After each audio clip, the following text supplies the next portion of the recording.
calculated political push this fall to make you believe violent criminals are taking over Wisconsin. That's the message many ads backing Republican lawmakers present. But what are the people who we trust to enforce the laws actually seeing? Will Keneally spoke with two sheriffs on both sides of the aisle to find out, and he's live ahead of tonight's U.S. Senate debate in Milwaukee. Will? So a lot of those ads show clippings of the city that you see here behind me, Milwaukee.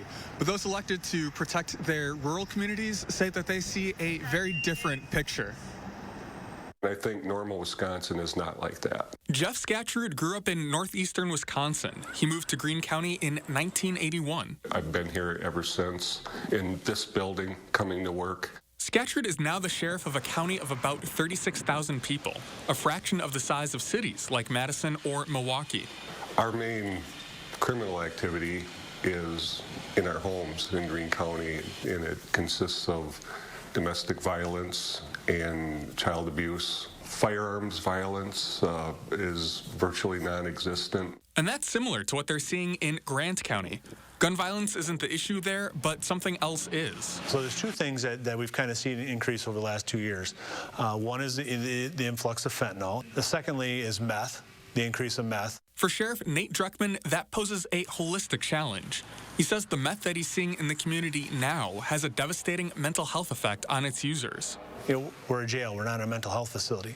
So we're dealing with these folks here. We're trying to do the best we can for them with limited resources. But he also sees a federal fix on immigration policy. It's directly related to the fentanyl that's coming across the border because it's permeated our drug culture in all aspects. And that's why he's backing Republican Ron Johnson. And I just feel that he has the best understanding of some of the needs of local rural law enforcement. Scattrud endorses Mandela Barnes. And it comes down to if you trust that person or not, you know, and a lot of times it depends on what their values and what their how they see the world and how it relates to how you see the world. So what's the sheriff's advice for voters trying to make up their mind?